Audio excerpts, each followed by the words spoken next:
Welcome to a very special episode of Send Better Emails. Our first ever episode with a guest. Huge. We've hit the big time. So we asked someone if they wanted to come on and they said yes. Yeah, I mean, that's what you're telling people anyway. Yeah. This cost us £1,000. No. So we've got a guest coming on. We've just recorded the episode with him. It's a real treat. So it's Adam Faulkner, content creator, video expert, among a whole bunch of other things. He talks us a little bit through what he does, why he loves what he does, and how he uses humor and creativity to add that something a bit special to his content, and why he encourages other people to do that as well. Yeah, it was awesome. It was great to chat to him. He spoke very insightfully and honestly about everything from cheap lager abroad to the more kind of fundamental things about the service he actually offers.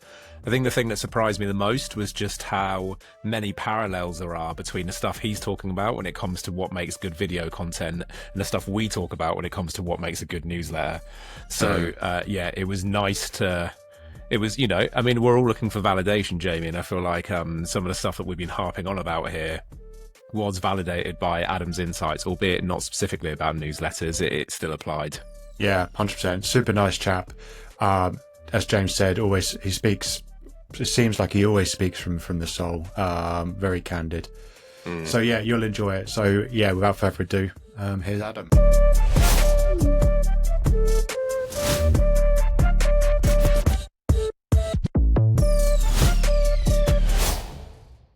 Welcome, Adam. It's good to have you here. Hello, Jamie, and hello, James. And my middle name is James. So there's kind of three Jameses on this. Let's just podcast. all refer to each other as James then, Yeah. and that will make it easier. That's fine. That's absolutely fine. Perfect. So this is a special occasion for us because you are our first guest here on Send Better Emails, and we've spent maybe a little bit of time already with getting the tech to work, which the responsibility falls with the Inbox Club for sure. But we're here, and it's gonna run smoothly from here on out, right? Well, I want it to. So yeah, let's manifest that smoothness. But thank you for having me as your first guest. I feel very honoured and humbled and delighted and extremely grateful. So I was slipping into a kind of old school LinkedIn post there. Yeah, Humbled and excited. Adam, you're a video expert, linked influencer, cyclist. I would never call myself that. Okay, cyclist. Yeah, no, I'll call myself that. Stand-up comedian. Yes. Speaker. I can speak. Yeah. Yeah. With my mouth. Yeah. Marathon runner. I've done a few of those. Yeah. Soon to be father.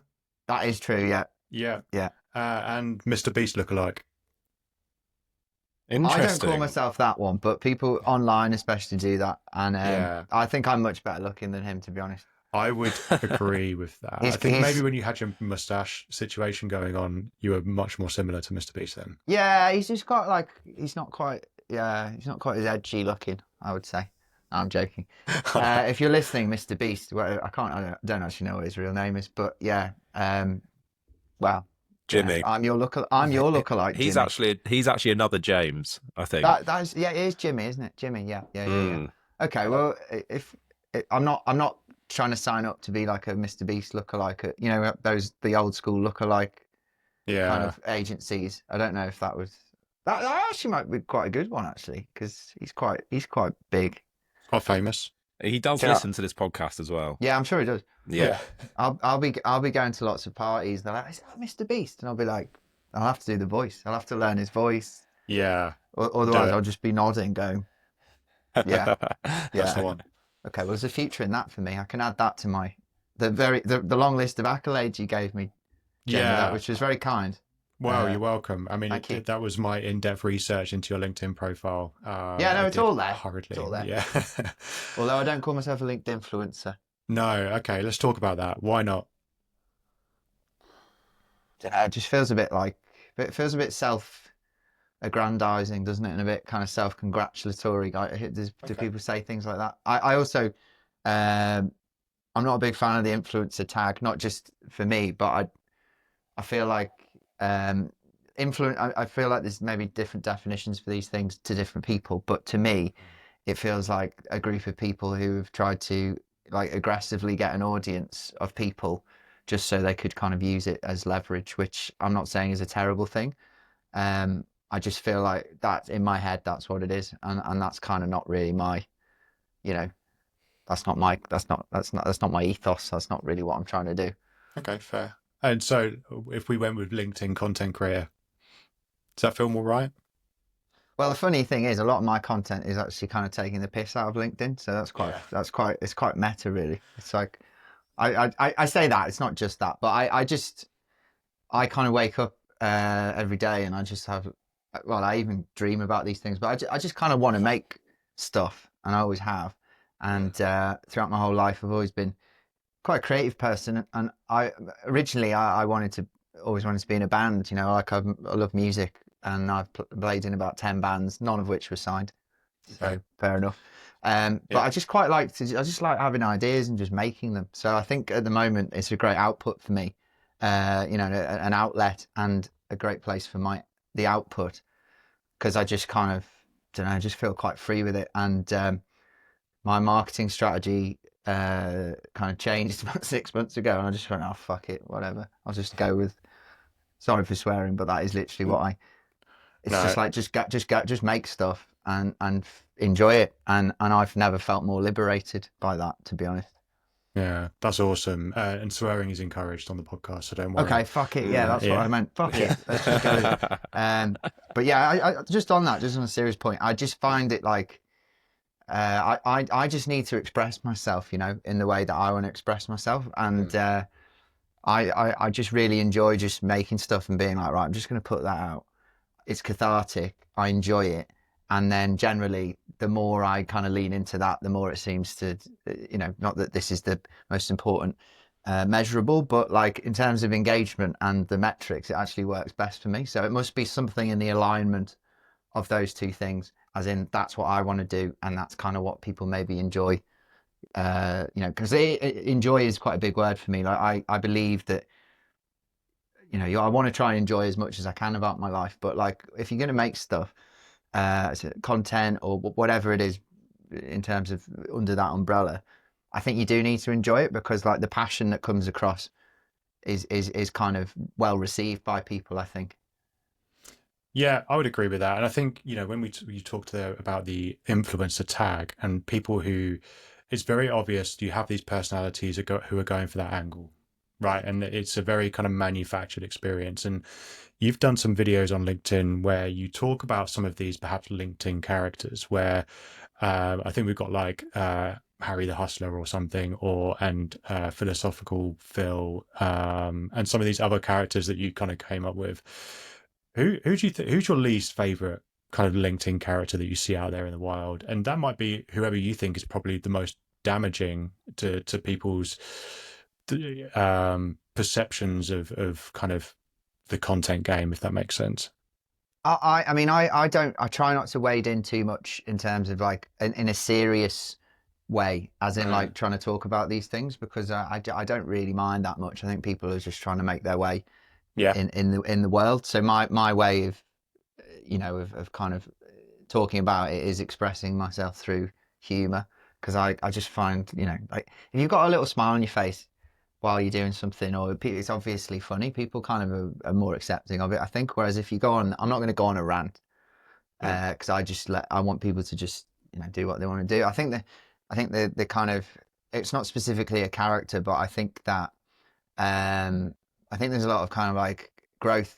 I don't really like the word hack, but like there's a lot of growth hackers, right? So there's a lot of people who are kind of manufacturing their growth in a certain way, and I don't know the ins and outs of how they're doing it, but I do believe that you can hack that algorithm, because you just can. Like people just figure it out, and then once they figure that out, they can kind of. I think the one thing I do believe, and this has just come to mind because you've asked it, but like I think there's like increasingly less personality on there from actual people, and I think that's quite sad. And I think, because that's what I like. Do you know what I mean? And I think people, there's a lot of preaching, and I think people sadly they might kind of gravitate towards what someone else's success is, because they think that's the way that they're going to get there as well. And I think that people just get a bit confused, so they kind of, rather than maybe sharing what they are passionate about, or really value or truly believe in, they're like, well, what's going to convert well? And that's the stuff that I don't enjoy that. Do you know what I mean? And I think the thing is, all social media just ends up eating itself in terms of each platform, because in a way what happens is it just becomes more about the people talking about the platform and how to get to this point with it, whereas actually that's not as interesting. But people know that that's the thing that kind of I kind of got quite bored of my own feed and some of the things that I was saying, because I was like, I'm not expressing myself in the way that I want to. So I think what I would say is, I like it when people just kind of almost take a stand and are quite a bit more courageous and actually stand for something. Do you know what I mean? Rather than trying to manufacture this growth, because it takes as long as it takes, really. Do you know what I mean? And I think that for me, it's like I'm not strategizing massively about it anymore. I'm just kind of going, okay, there's like an axis, a kind of graph of passion versus strategy, and for me, I need to be more in passion than I do in strategy. I'm not saying that like I don't have any strategy. In a way, I'm saying that is my strategy, but I have to just. Some people might want a bit more strategy than passion or whatever, but I think all strategy, no passion is not a great place to be. And I think that, to be honest, I think there's a lot of material or content on there at the moment, which it might have been, you might be using a bit more of ChatGPT. Not that I mind that, but there's a lot of stuff I see is kind of, it doesn't really say that much, and it's stuff that you could just go on the internet and just search for. There's not enough of perspectives from unpersonality. I think people are maybe not leaning into that as much, and I think that's a bit sad. I think that's certainly something, James, that you're pushing people to do daily in newsletters, right? Is how, as opposed to just saying stuff, how about we offer an opinion on something, or something that can't be Googled. And something, James, you always talk about.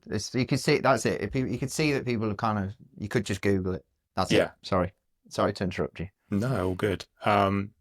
Exactly. No, you're right though, Jamie. That's exactly what I was about to say, is that, we're looking for the stuff you can't Google, the stuff that ChatGPT can't spit out. And generally that does tend to be like the lived human experience, as opposed to, kind of thought leadership in the conventional sense. Like, sure, do some thought leadership, but put your individual spin on it, draw from your experiences. It makes for way better content. Adam, I've got a question, Jamie, if you don't mind. Sure. I've got a question, because I find your emphasis on humor really interesting. It's something, again, that Jamie and I talk about in terms of what you ought to be doing with your newsletters and how you deliver content. And if you can be humorous, that's like a really great way to differentiate yourself from the rest of the noise.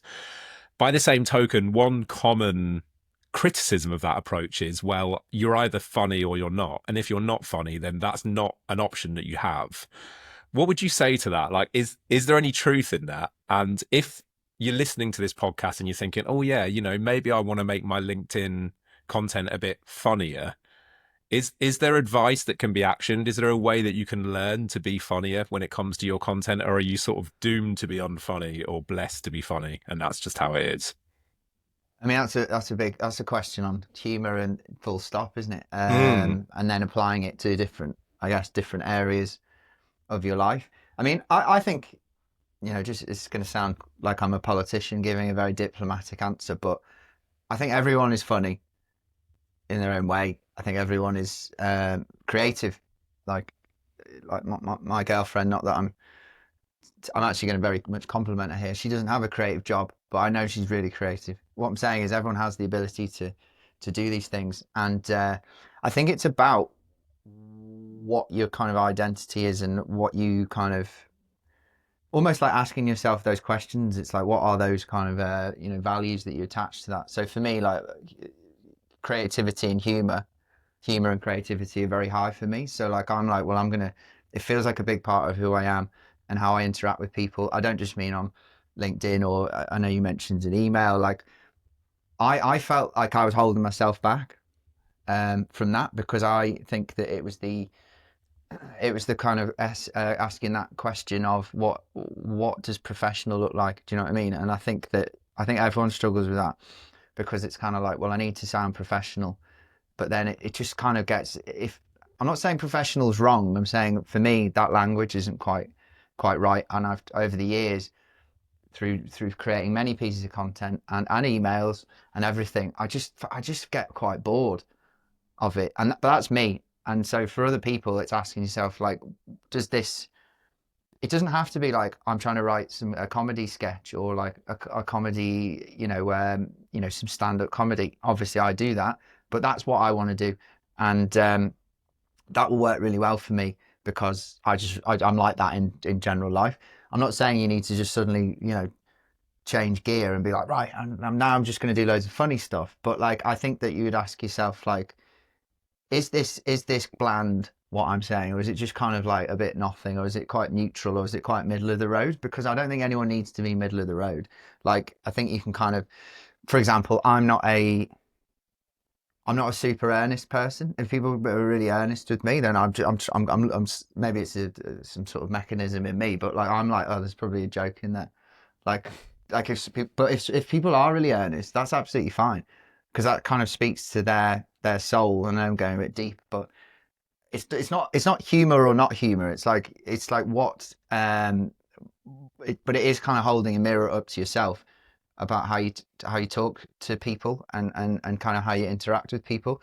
It might be that some people go a bit deeper, or they're just, as I said a couple of seconds ago, a bit more earnest. Like, I just think it's about finding that connection between your humanness and then other people's humanness. And my connection is probably humor. I'm not saying I'm the funniest person that ever lived. I'm not saying I don't do straight up things sometimes, but like my instinct is to go towards the humor. So I would say to anyone, is it humor? Is it being, earnest, really human? Is there another creative way that you can show that? Do you know what I mean? Like, because people are getting bombarded with information.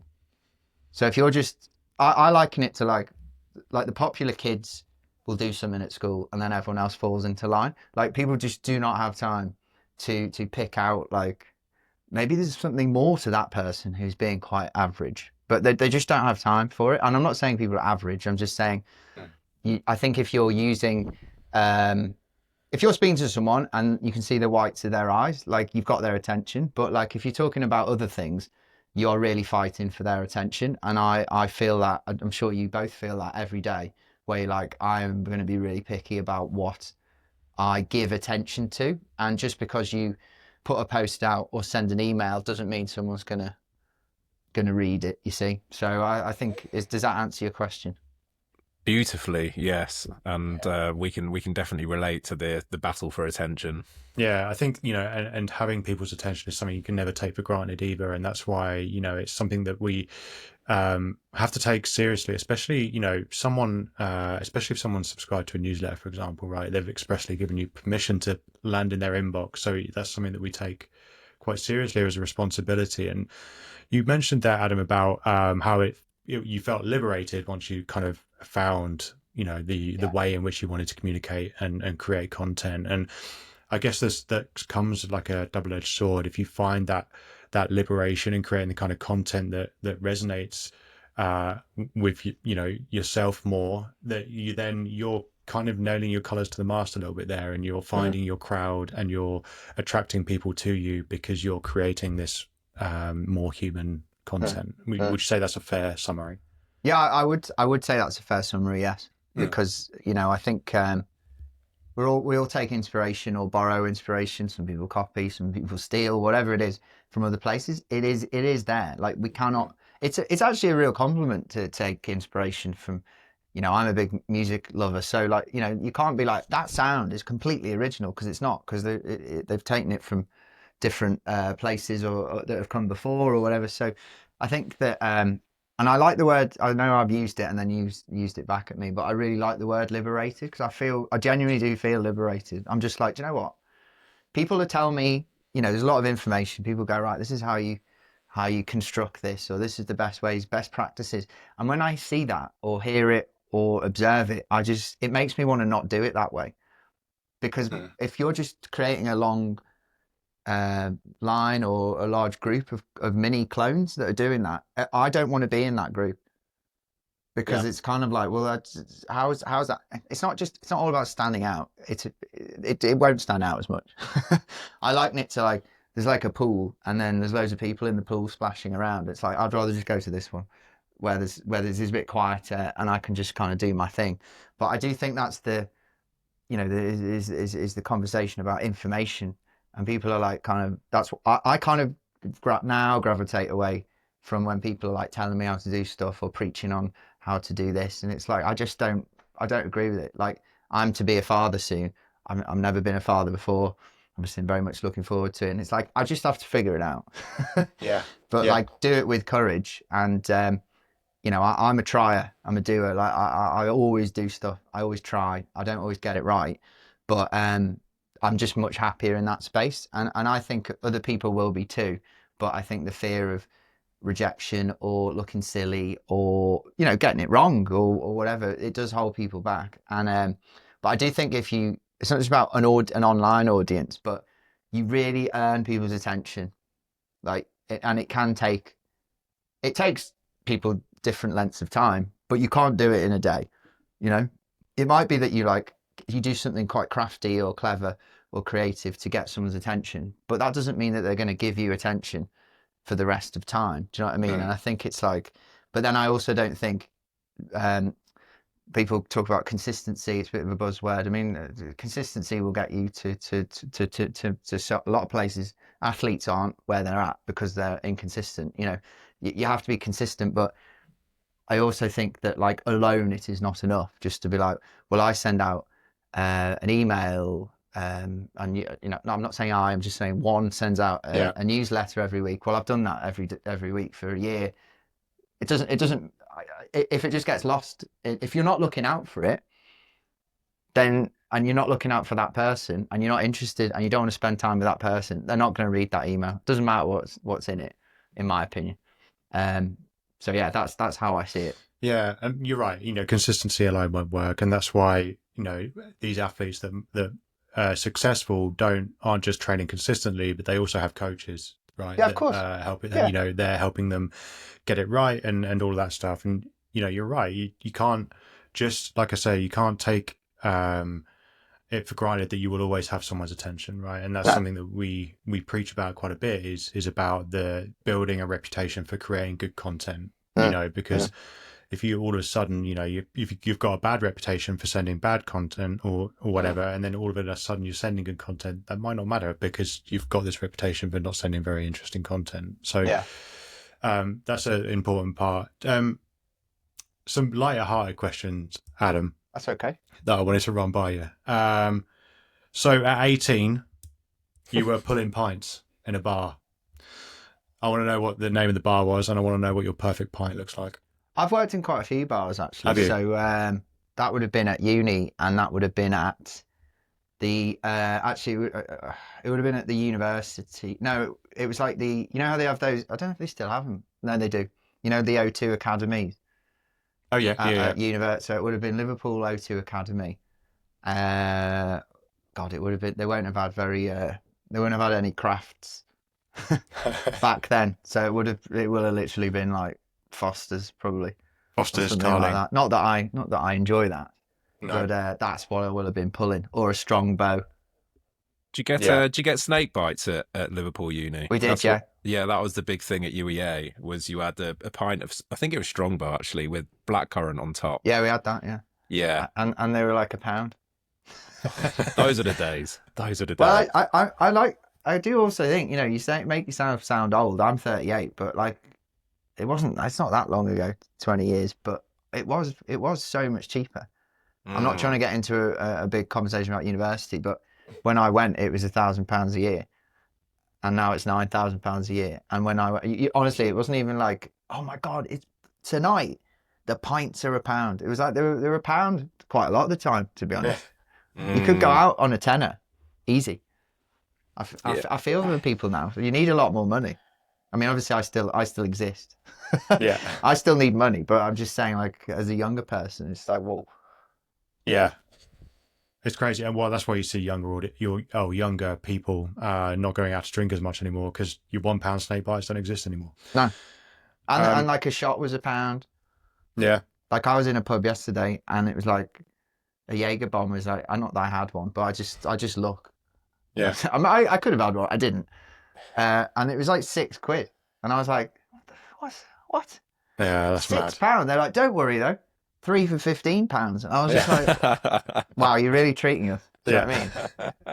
All right, what's the perfect pint look for you now? What's your drink of choice, Adam? I'm a big pale ale drinker actually. Okay. I really like quite a bitter. I like quite bitter pints, but then I also quite like a fruity one. So Okay. I've definitely been swept up, you know, in the kind of craft beer scene. So when I go to a pub now and I'm like, they might not have it. I'm a bit like, oh, okay. But then if I'm away on holiday, I like the local, you know, what I call holiday lager, you know, and it's just like, I don't care I'm just like, yeah, I'll have that. Just have that. But I'll tell you what. Go on, James. Sorry, mate. I tell you what's mad is when you go on holiday to like Benidorm and they'll have like the local lager, the holiday lager, as you say, and it's, you know, like €2 a pint. Yeah. And then you come back to the UK and 6 months later, the like artisanal pub around the corner is selling it for £7.70 Yeah, no, a I'm not pint. into And you're that. like, hang on a minute, that's the holiday lager. That's Yeah. the Madry I was drinking in Benidorm, which has now been rebranded as this premium lager. It's it's crazy. Yeah, I'm heading to Porto next week, and I'm going to be having holiday lager there. I'm going to be on the Superbox when I'm in Porto. I'm looking forward to that. It just tastes better, doesn't it, when you're there? Yeah, When yeah, you're just there and you're like, yeah, go on, I'll just have another one. And I went to the Philippines last year, and they had this beer called, I mean, basically, because the Philippines was not owned, sorry, that sounds really weird. It was very, under Spanish, it was very connected to Spain, right? Yeah. And so their beers are all basically owned by San Miguel still. And I say still, they're owned by San Miguel. And they had this beer that I'd never had before called Red Horse. And it was like, it really packed a punch. Cause I think it was like 6.7%, but it was like, it was like £1. And, you know, it was just like, wow, this is great. I like this, you know, and I haven't been able to find it here. It will be here somewhere, but you know, whatever they've got, go with that. I actually, to be honest, I actually prefer that because it kind of places you in a time and a space, and I just prefer it. Whereas here, you're just like, not that I'm going to get into a huge rant about the tyranny of choice, but there's just too much choice. Everyone has too much choice. I'd rather just be given a Red Horse in the Philippines and like, yeah, great, let's have that. Sounds awesome. Red Horse in the Philippines. I'll be sure to check that out. Maybe they've got £1 snake bites and £1,000 a year tuition over in the Philippines too. Still, yeah. maybe. Red Horse will be in a pub in Norwich before you know it, Jamie. You look out for it. It's £7.20 a pint. Yeah, you're probably right. All right. So, Adam, you were, I think we're going to 20 now. So 2 years later for you, you're working in a bookmaker's. Oh God, yeah. What I want to know is Ladbrokes. Okay, that was question number one. And my next question was, do you have any betting tips for the Europa League final on Wednesday? I support Liverpool, so I hate Man United, but I can see Man United winning that. Okay. I'm not going to say, is that a betting tip? I don't know. It's just a hunch. Yeah. Wow. My betting tip is, I'm just going to say, my betting tip is like, don't work at a book. Basically, when I worked at the bookmakers, so I was like 18, 19, 20, it was like summer job. And I'd work there and I'd do quite a lot of hours, and I'd get quite like, it's just on a sad note, it's actually quite depressing working in them, genuinely. And because people just come in with their dull money and then lose it, and you just be like, I don't really want to take this off you, but they're like, no, I want to bet, and then it's not my response anyway. Yeah. But what I ended up doing, because people come in and they go, I've got a tip for you, and you're like, obviously you're like, okay, what is it? And they'd be like, this one at this time, you know, like, you know, let's just call it Red Horse at, you know, at 4 o'clock, you know, at Kempton, and you'd be like, well, I'm here at 4 o'clock, and that might make my day a bit more interesting. So you can't bet in the shop, or for the company you work. You can't do that. So I couldn't put a bet on at Ladbrokes. But obviously with betting shops, there's always about, you go on where there's a betting shop, there's always another betting shop. Yeah. From another company. So you go, okay, there's William Hill over there. So I would go, they'd come in and give me tips. I'd go and put them on my lunch, and then I'd just sit there and I'd be like, and it was like brilliant because sometimes I'd win like quite a lot of money while I was working. And I was just, when I say a lot, I mean, you know, I'd put like a fiver on this horse and I'd win like 60 quid. And I was like, this is brilliant. Got paid. But that got quite, I could, not that I was addicted, but what I'm saying is I got quite into that. So I was like, well, I need to put my bets on for when I'm working. And then over time I was like, some days I wouldn't win as much or anything. And you're just kind of like, okay, that was a bit of a sad because I've not got paid for that. Yeah. You know, so do you know what I mean? Like, it's well, anyway. That is a good way to make the shift go. I mean, James, you've always made your shifts go quicker by just betting on shift anyway, but to do it whilst you're working in a betting shops. It was fun for a bit, but I realised I wasn't putting as much money away as I was. Yeah. I was, because it is, you know, it makes it sound like I've got some sort of really sad, dark addiction story, but it wasn't that bad. But it was just a bit like, okay, I need to start doing this. Yeah. Don't shit where you eat. Yeah. Yeah, I was shitting where I was eating. Yeah. I really was. Or at least 50 metres down the road at William Hill was where. It was close enough. But you could probably see the shit from where I was. So it was just not advisable. But gambling it's not a great. People can't be. The sad thing is they just can't be trusted to just do it responsibly, and yet that's all they talk about.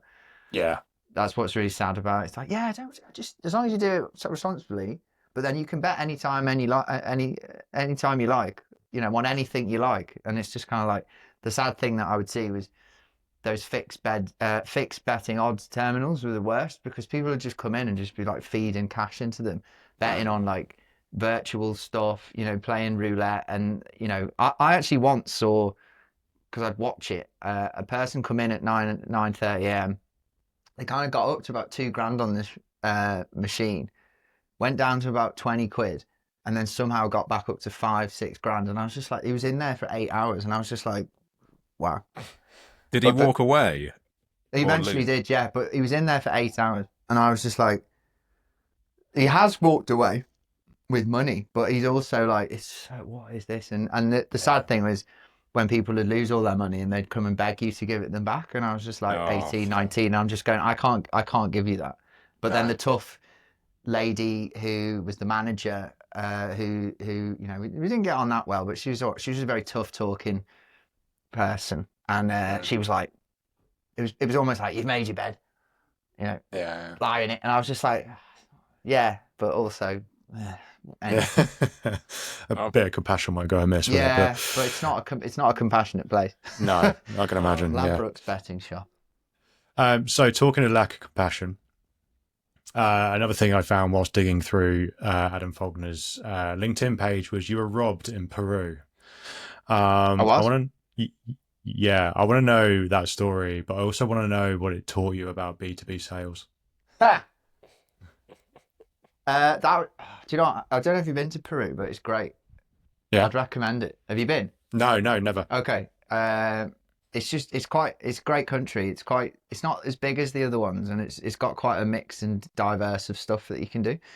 Anyway, so I've been there for about a month, and I was literally, this is the day I was coming back, and my friends had gone on a different flight, so I was just kind of like hanging around. So I went to the beach, and I just sat on this wall, and I'm just going to whiz through this because it's quite a ridiculous story. But I sat on this wall, and then basically I had my bag next to me, and then like these lads just kind of ran up to me and then just grabbed the bag and ran off.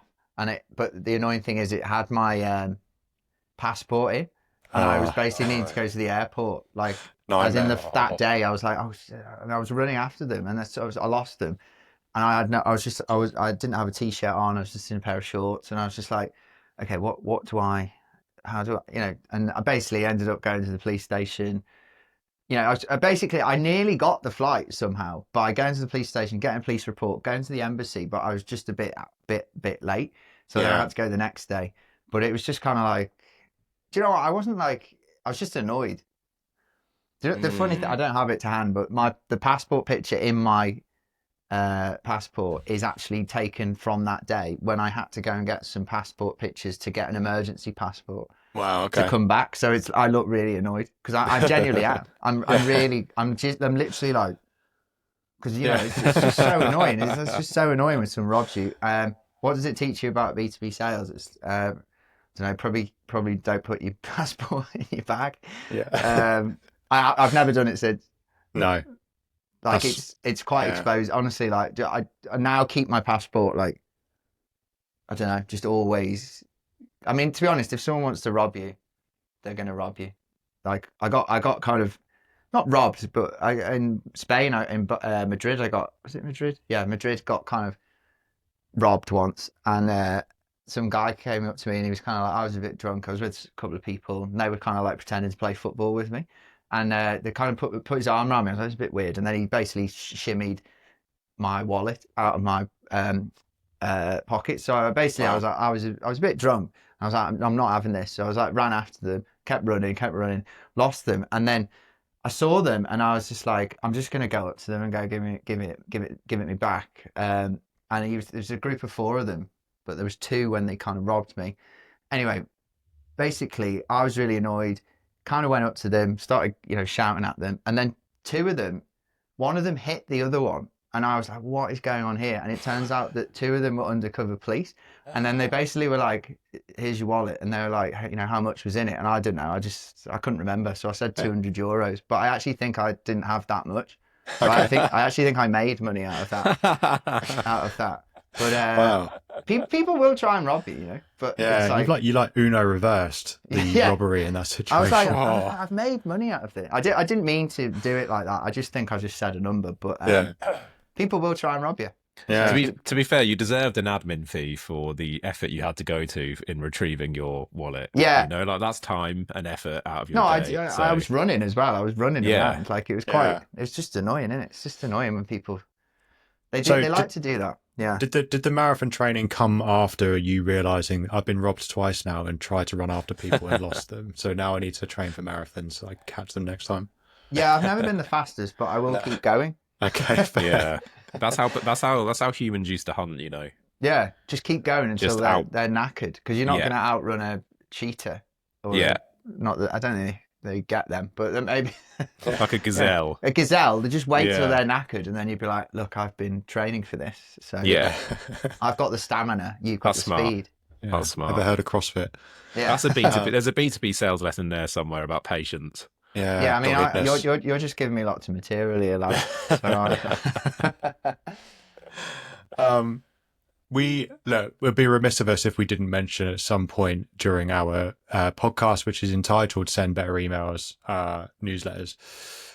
So, from your standpoint, Adam, and we joked about this before we press record about you would always answer things honestly when you saw them from any standpoint, and I think this would be an interesting conversation. But you have a newsletter, and you posted about this newsletter on LinkedIn a little while ago.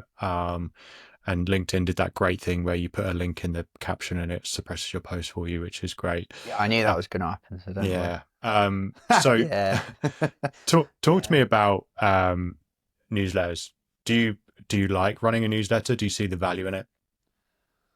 You know what? I do. And just one first point is the irony of that they don't like links, but it's called LinkedIn, isn't it? And they don't like links. They do not like links. Well, they don't like links out, so that's why. But if you put a link into LinkedIn, they're all right with that. Yeah. Okay, fine. Yeah. That's good to know. Somehow there's a way of getting to this. Yeah. Getting them to where you want through the link. Anyway. I do, and my experience is maybe 2.5 years ago, I started a newsletter for kind of freelancers. And that was going quite well, actually. I started it, and then I would do it every week, and I did it for maybe about 1.5 years, and then I kind of started thinking I don't really want to. The reason I stopped doing it is because I don't really want to talk about that, as in that topic, anymore. Sure. So that kind of but I enjoyed it while it lasted, and I enjoyed the process of it, and I enjoyed kind of growing it. It's kind of like it's quite fun, isn't it? Like it's for some reason the subscribers to that mean more, don't they? Because it not well, that was my feeling on it. It was like they might not all read them all, but they have to really want to subscribe to it. Whereas I think on social media, for example, you can just follow or connect, and it's there's less. You know, you're not having to put as much into the act. So it's nice to see that number go up. But I stopped doing it, and then I took a break from it because as in having a newsletter, because I was like, what do I want the newsletter to be? Do you know what I mean? Like, and I think that's where it's brought me to today, which is like I'm not my business is a video production business, and I think that video will always be and just grow in terms of it's not a platform, it's a medium.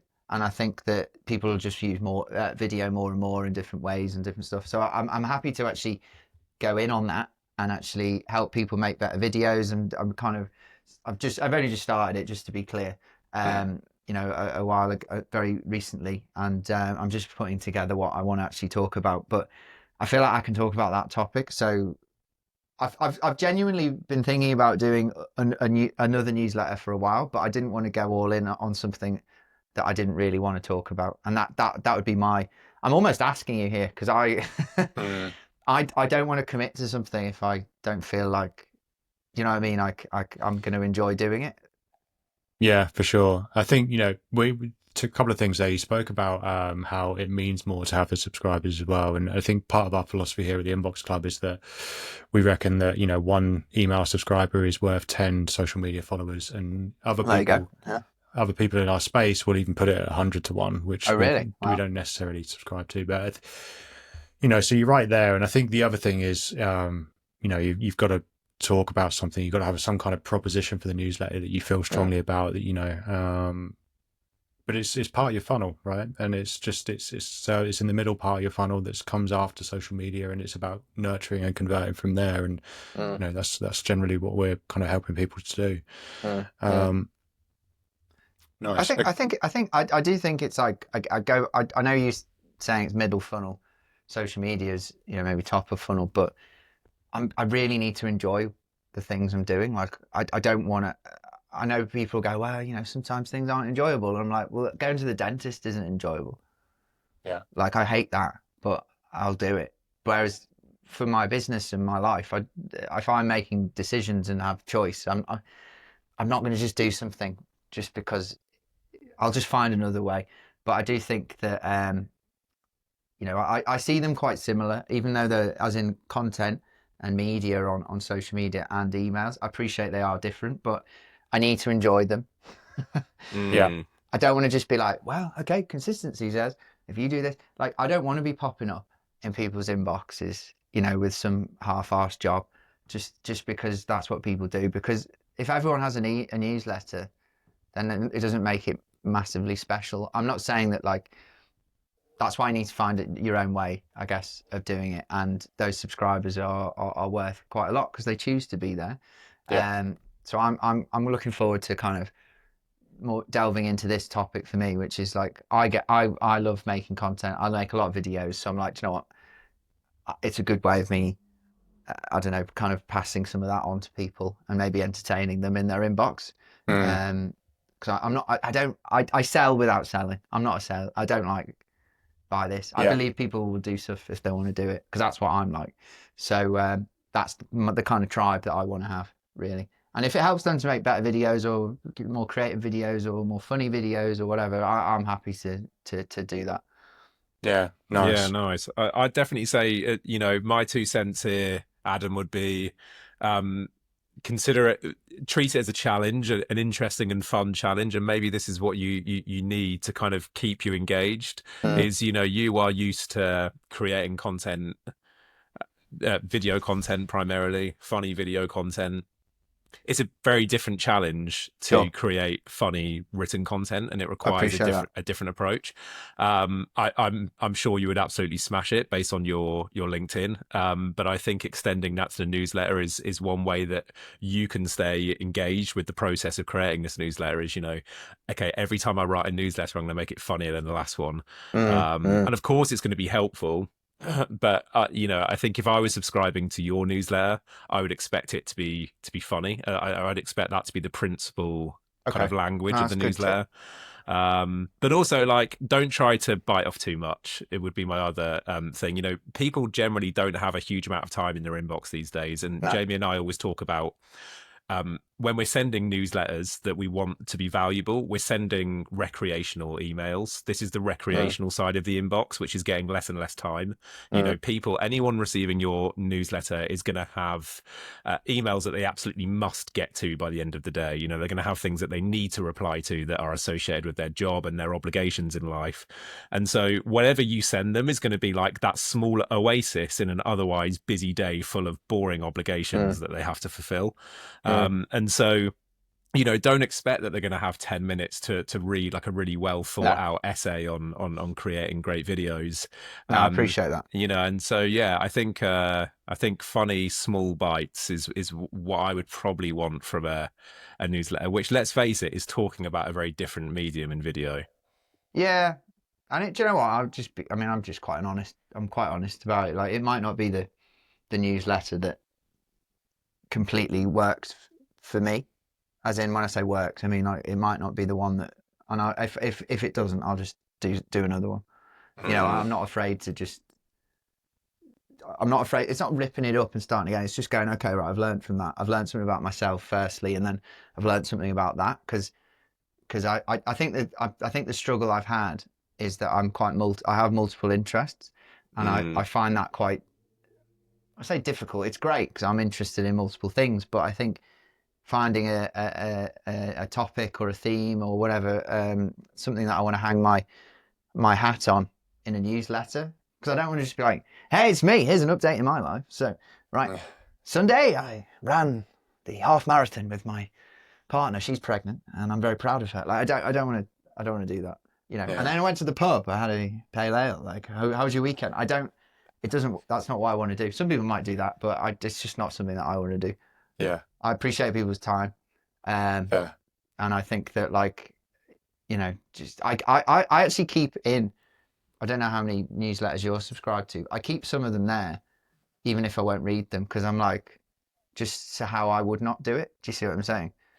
Because people are like, I'm like, wow, look at how much stuff you've put in this.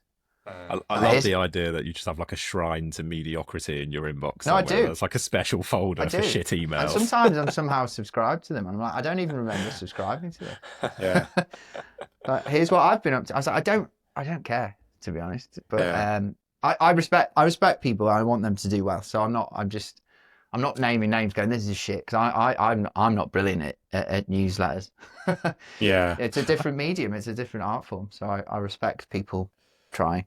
I think so one way we'll tie up soon, by the way, Adam, because I appreciate your time as well here. But one thing that we like to view newsletters as well is that you're distilling your audience. So you have this kind of wider, bigger audience, maybe on social media, and then you're distilling it down into, you know, your most loyal, or to like a nucleus of kind of super fans, people that are really kind of on your side, who want to hear from you because they've made that explicit value exchange of giving you their data and permission to email them. And I think, you know, what goes hand in hand with that is you giving that audience a distilled and more pure version of you as well. You know, and so you're kind of you're meeting them halfway in that sense. And that, you know, social media gets a certain version of you which is still authentic, but the newsletter version gets something a bit extra, you know, something a bit exclusive, a purer version that's a bit more kind of like behind the curtain, if you like. And that's, we talk to content creators and work with content creators all the time, that as we say to them that you've got to save something, or you got to give your newsletter subscribers something that they can't get on social media, or, you know, like we said earlier, through Google or whatever. Just, I want to tie up this episode, Adam, and I've really enjoyed having you on, so thank you. What I want to do is talk about just a couple of different kind of founder archetypes, and your on the spot advice for how they can get into doing more video content, and maybe the spin that they put on it, or things that they should bear in mind. Okay, good challenge. So I want to start with like a thinky founder. So we have someone who is an overthinker, obsessed with nuance and perfection, and really struggles to press publish once they've recorded a video. What kind of advice would you have for someone like that. Okay, so my advice to someone who's done it but is not who's not kind of posting, is that what you're saying? Or they're Yeah, not? so they're obsessed with nuance and perfection, and so Oh, I see. they never press publish because they will never think it's quite right or quite good enough to put online. It's really I find things like this, what saying something like that to about that quite difficult, because like I have such a just try attitude that like when people don't, I'm like, okay, what's up to you then? Do you know what I mean? It's like I just can't. It's just like, okay, well, just don't do it then. Like you know, I'm not someone who's going to like really prod at people's pain points and go, do you know what, the cost of inaction here is this. It's like, just do it. Like I think they need, that person like that needs to see that, you know, the kind of the spotlight is not on them, as in no one's really thinking about what they're doing. Everyone's thinking about what they're doing. So I think that it would be, how do I get them to take that step forward and see that it doesn't matter, you know, that much? And maybe, I mean, that's the thing. I think sometimes if someone like that, it might be better to take it out of their hands. Do you know what I mean? Because if you, as in, what I mean is like, if you keep encouraging someone to do it, it's like, and they're still the one that has to take the action, they're probably not going to do it. Do you know what I mean? So it might be that you kind of, I don't know, you kind of have to get someone else to handle the kind of scheduling of that, because then they can't change it. Do you know what I mean? And once they see, the thing is, once people get objective, not subjective, objective validation, they will change their mind, because they'll go, wow, okay, cool. That was great. Do you see someone, you know, and often that comes from, because I always think that like, why are you posting videos? And it's like, for me, like posting videos is like, I probably find it more cathartic and creative, and the process more enjoyable than most people, because not just because I can make them, but because I genuinely really enjoy it. And then the outcome is, the outcome isn't actually a specific thing, because often I get asked to do something which I haven't even thought of, and that's where the objective kind of validation comes in. But I think that like when people see that, when they see that objective kind of validation come in, they'll change their mind. But they have to just kind of look. The internet is littered with people going, take action now, take action now. It's like, it's not bad advice. It's just like, do you know what? Like, I'm not going to spend my life trying to convince people that, like, do you know what? If you actually do something, it's going to benefit you quite a lot. Whereas if you sit there thinking about it, but I feel like everyone has this kind of paralysis. Yeah, it's certainly common. It is common. It is common, but I do understand where people start, because I think I've just had years of trying. You know, like I've gone not against the grain. I don't mean it like that. Like I cycled to Japan once, and my parents were like, "Don't do that," and I was like, "Well, I appreciate your concern, but I'm going to do it." And now they tell everyone, like, "My son did this," and I'm like, "Look, if you just honestly, like, there is no." I do understand people's kind of maybe slight hesitance in this day and age, because I'm a bit slightly concerned about the cancel culture that's going on, because people are like almost trying to get people cancelled for not very much, and I'm like, what? It's even seeping into comedy, which I actually do myself, and I'm just like, Yeah. So I do understand people's cost. They're thinking, if something this happens, what's going to happen to me?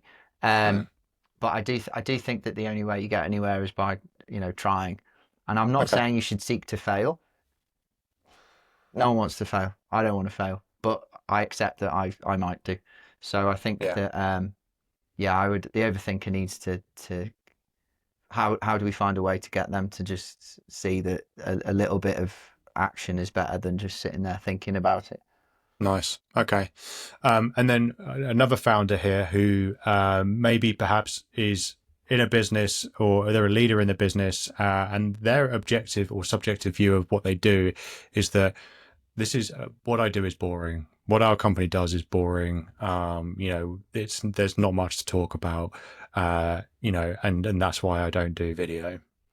I think they're the ones that actually have the most scope to do something a bit left field, because no one's like, people are like, that they'll give them kudos for that, because it's like, you almost have to, I think what we were talking about before about the identity part, and it's like, look, we are boring, or it's, you know, so I don't, maybe you didn't say boring, but it was kind of like some people would see that as like our work is a bit boring, and they're the ones that have got like almost the biggest leap to do, but it's so much more obvious. Do you know what I mean? Whereas like I would say for like very creative or what outwardly, you know, looking creative or, you know, quite sexy things, it's a bit more like, okay, well, this is what people expect from us.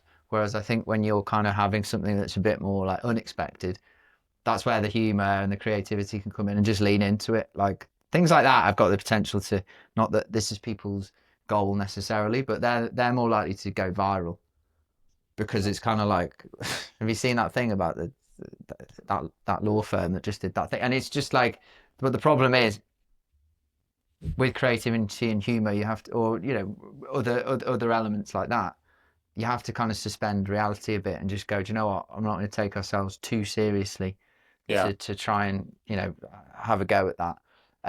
But again, it's like, I don't want to have to convince people that they have to do. Yeah, for sure. It depends what you want. What's the outcome? Do you know what I mean?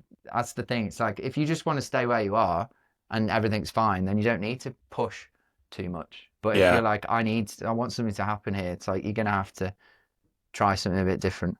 Yeah. And, you know, the last one I wanted to ride by you is someone who the I hate personal branding founder who hates the idea of being a content creator or talking on camera.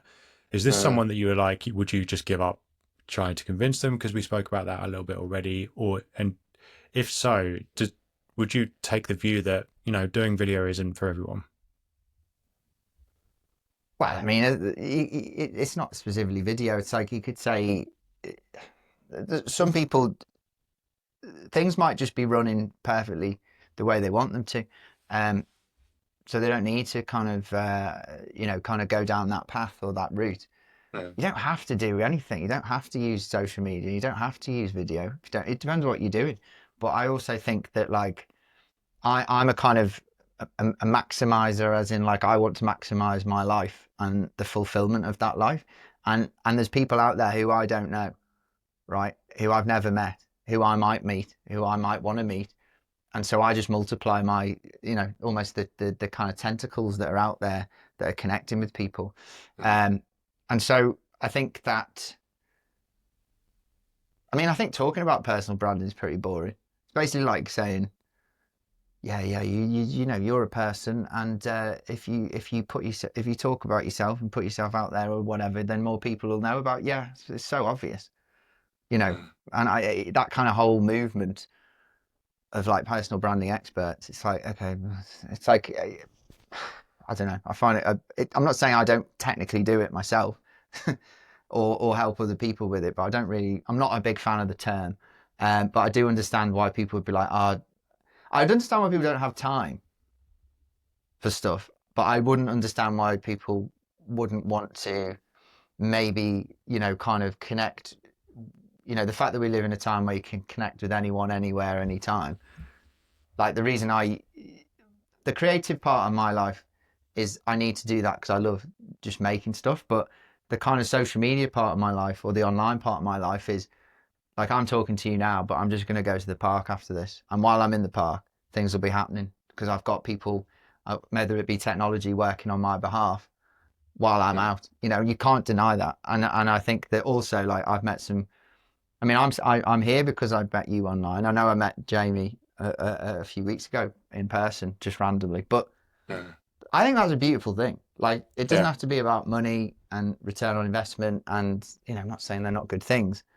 I'm a very much people person. So I'm like, okay, wow, I'm so glad I did that, because I wouldn't have met this person. And they might have become a client, or they might have become a friend, or they might have become a person of importance to me. And I think that that's how I see it. So it's kind of like, yeah, I just, it's about rolling the dice. Do you know what I mean? And I think that, like, I understand people's hesitancy and you know, the kind of reticence with doing video, because it exposes you. It's like, do I look like that? Yes. Do I sound like that? Yes. But like, that surely means it's a bit harder and it has greater power and greater weight. And that's why, like, I really enjoy video, because, you know, you actually get to see people say the thing rather than. I'm not saying writing does not. I love writing, by the way, but I think it's brilliant. But you can use both of them, and I think it has. You know, I don't have a statistic to share, but I'm kind of just approximating here. But I think, you know, maybe 95% of people don't really post regularly on LinkedIn. Okay, so 5% do. What of that 5% actually use video? And I'm just like, well, it must be maybe less than 1, maybe 0.5. I'm just like, the numbers are there. Like, people are just like, oh, no, I just don't know. So I put it to the bottom of the list. So that's why I'm a bit confused about it. But so it's not really a statistic thing. It's more of a kind of confidence thing. Because as far as I'm concerned, there must be, I don't know how many hours of footage or videos on YouTube. That's surely harder to crack when you're like, okay, well, there's less people doing it here. That's probably where my strategy comes in, but the passion comes in with I just like making stuff. So I'm in a good space. Yeah. Awesome. Perfect. Adam, I think that's about it for us. I do have one more question. Okay. Did you applaud or boo Trent at the end of the season? Oh, no, I did not boo. I wasn't there. No, I was actually quite upset by it. I thought it was very sad. And it certainly ruined that game. But it also just was like, I don't agree with that. It's quite, I think I've seen some people talk about it very in a kind of, because it is a job. Yeah. You know, that is his job, and that is a company, an organisation. And you just imagine like being treated like that. If you're like, do you know what, I've given you 20 years, I just fancy a new challenge. And instead of that, you know, instead of being like, I know all the players and the staff have given them a party and stuff. But imagine like just your clients going like, boo. It's just like, it's so weird. But like, that's why football fans are weird, because they feel like entitled to be like, you know what's small. He doesn't owe you anything. If anything, as a Liverpool fan, he's brought many 6, 7, well, he's been there 20 years, but like the last few years he's been hugely successful, and he's been pivotal to that. And it's just like, you can't blame him for wanting a new challenge. So I didn't agree with that. Fair. And he's been barred from Pop World in Liverpool now as well, I've heard. So, oh yeah, I'm sure he's gutted about that. Yeah. I'm sure he's always in Pop World. No snake bites for him. You might actually get quite a cheap snake bite in there. You don't know. Yeah. Perfect. Well, Adam, thanks for coming on. Really appreciate it, mate. I really enjoyed those insights from everything, to be honest. Oh, thanks. From being robbed to running marathons to being a soon to be father, video content, newsletters, all of it. So thank you very much. And I appreciate it. Yeah, we'll chat soon. Thanks for having me on. Cheers. Cheers, Adam.